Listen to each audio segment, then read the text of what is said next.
刺身いいですか？おばあちゃんでいいの？いいよ。75。Here, okay.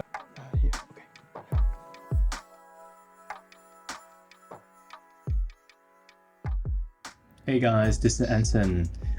I just came back from a Japan trip in Osaka with my friends. This is a reunited trip since last time we had a trip in Japan, in Tokyo, before COVID. That was a long time ago in 2019. And finally we got a chance to have this photography dedicated trip together. So before the trip actually happened, I had a hard time to decide what I should bring. You know, I love different lenses, Voigtlander, Leica, everything, medium format to even large format. So when I go through the things, that first thing I would want to bring in this trip is something that I don't normally use. Something that could boost my creativity. In the end, I picked the M10 Monochrom. It's because this camera is really something. I'm going to explain later. And the second one is a new lens that I just bought, which is a Dallmeyer Kinematograph. I had a little story about why I buy this lens. It's because of a photographer. His name is Paul Cox. If you haven't heard of him, check out his photos. That amazing portraits makes me pull the trigger to buy this lens. I brought the Makina 6.7 with me because last time in New Zealand I brought this camera also, and I had a great time with this camera. I haven't made that video for Scotland, but I took the Pentax 6.7 II with me. I wasn't really happy with that camera, not because of the quality. The image quality is amazing, but it's just that it's not that convenient and suitable for the way that how I shoot. There are many surprises in this trip. First, the M10 Monochrom is amazing. Secondly is I wasn't expected to buy something, so I bought two things. One is the Voigtlander Nokton 28mm lens at f1.5, and then I also bought the Osmo Pocket 3 because I want to post more video more often now. And also Reggie, my friend, he bought the new Nikon mirrorless camera, this setup, and he has been showing off how good that camera is. Well, this is everything that I bought from the trip. There's a medium format and also a bunch of film. And in terms of how many films that I should bring, I have a little formula that usually works on me, but I think you can also take it as a reference. So I usually shoot about 2 to 3 rolls per day, and then this is how I calculate how many films that I should bring for the trip.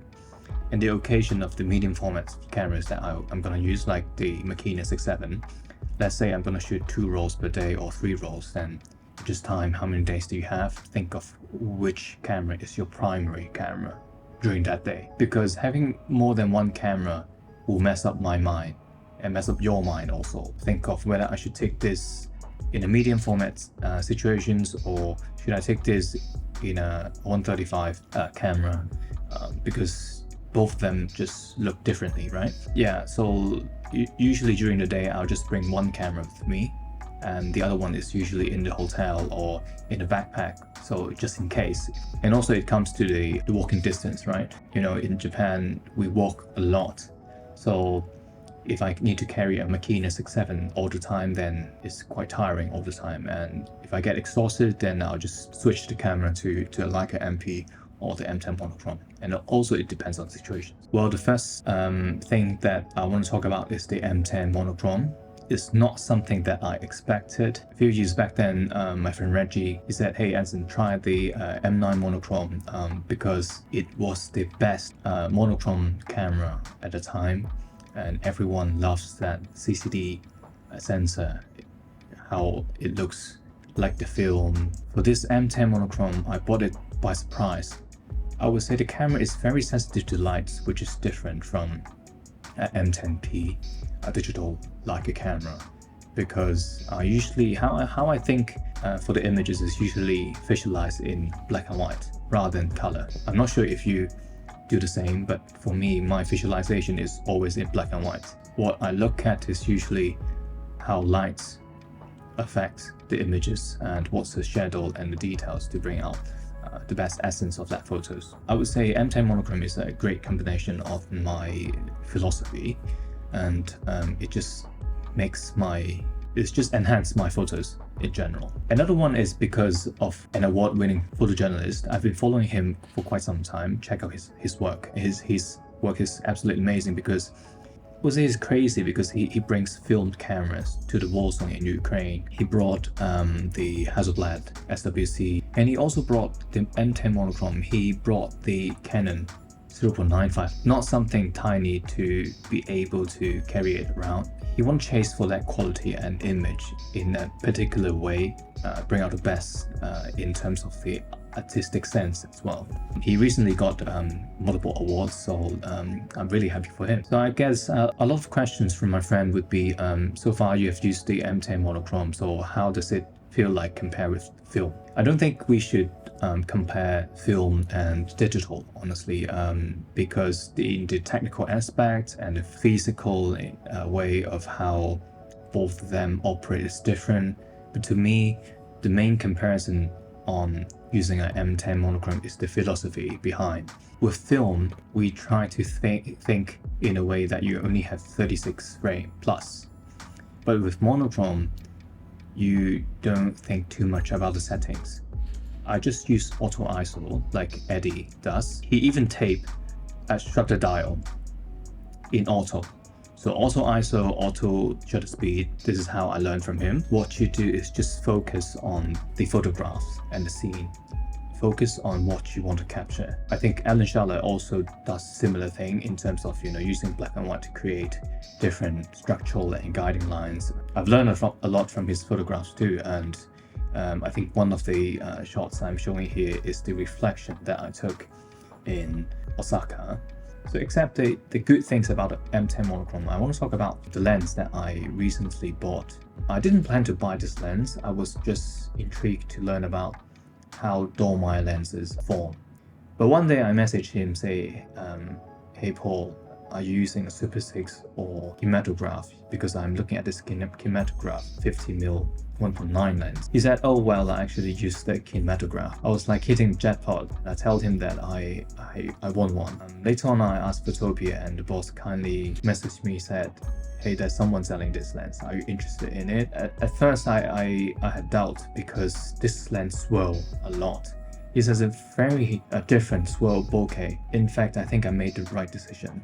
It has some similar character to my Noctilux, even though it's not fast in terms of the aperture. It's only f1.9. So the lens is a 2-inch lens. It means that it's 50mm lens. This lens is famous to be having a Petzval design. So if you don't know about Petzval, you can look up a movie that I recently watched and I enjoyed very much. The film director modified the Petzval lenses from lomography.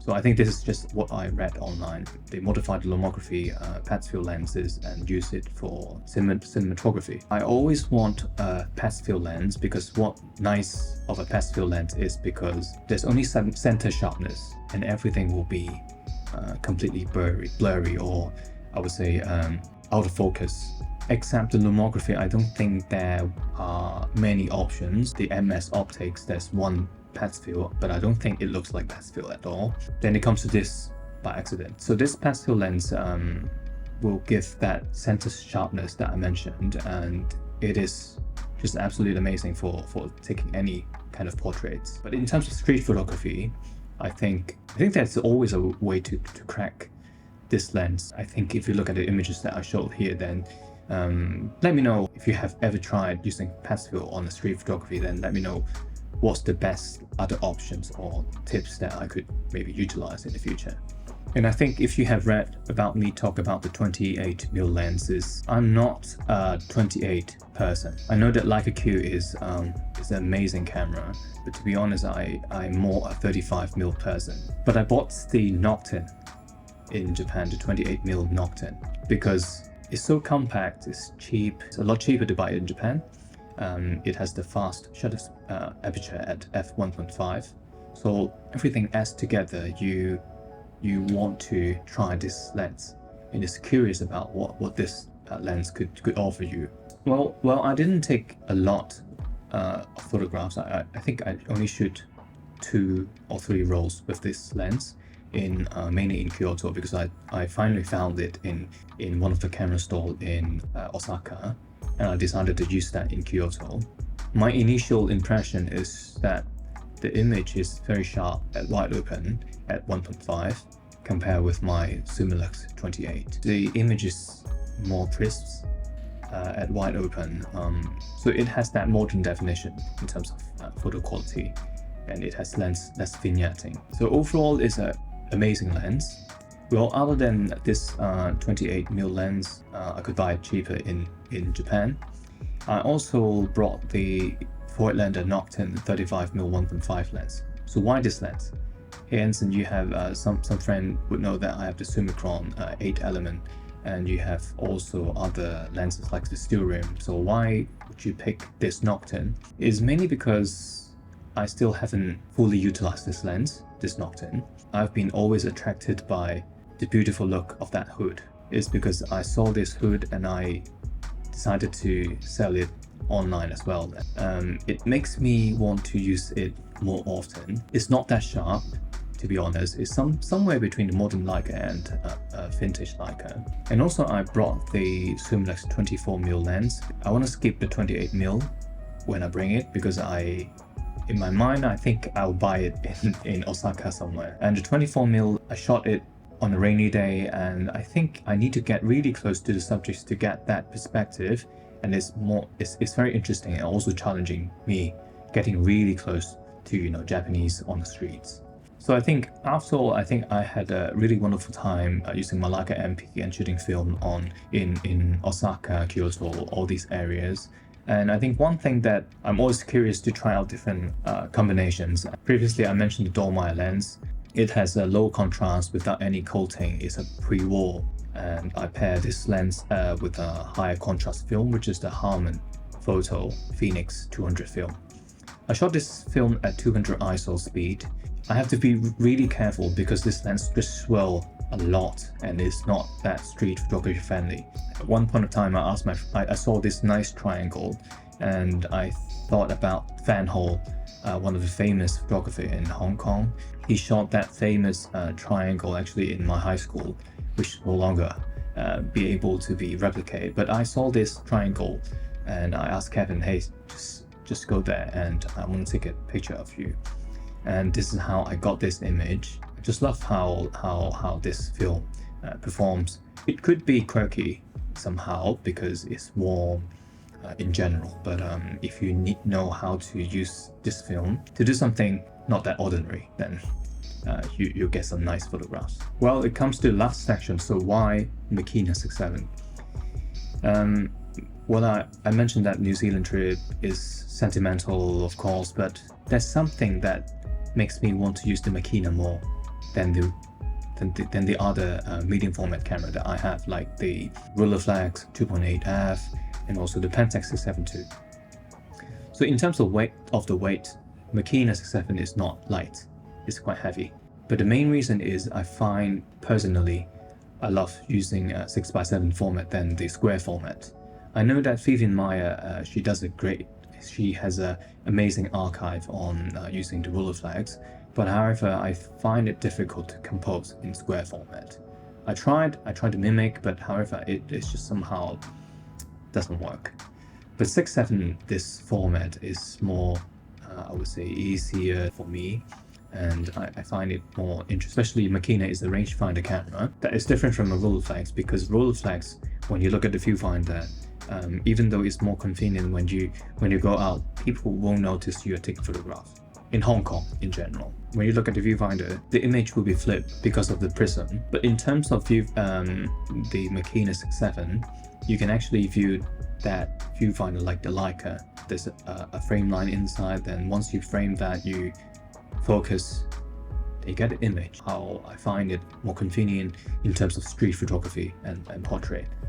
But in terms of portrait, probably less convenient sometimes if you use it at f2.8. Like my friend Reggie said, if you focus on this area, you look at the patch, the other area will be out of focus, so you need to be mindful. And secondly, in terms of the film choice, well, I like the sprocket hole on the Reflx Lab respooled Kodak Vision film. It's available on 50D, 250D, and 500D.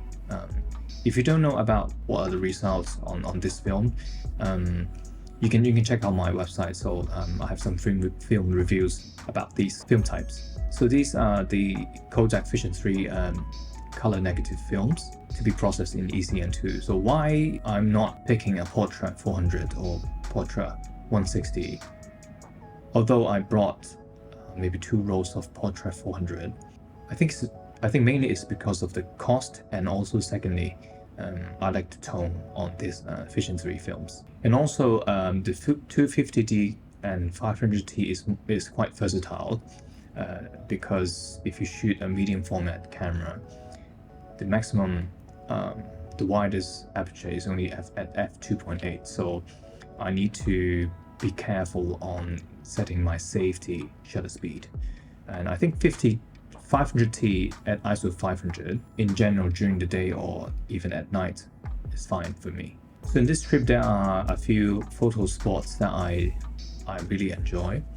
I think the first one is the Himeji Castle. I think this is, if you love photography and if you want to know and understand more about Japanese culture, I think definitely you have to go to this place. It's a hidden gem. The two of us, we spent almost like I think from 9 a.m. in the morning till lunch, and I think we missed lunch because we were just having fun taking pictures of sakura and enjoying the tour inside the castle.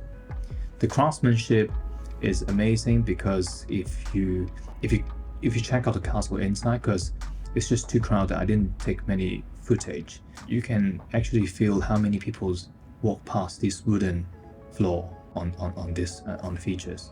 And also there are many shelves on the wall that actually hold the samurai swords, which are no longer placed there, but yeah, this is the history about it. The second one I like is the bamboo forest.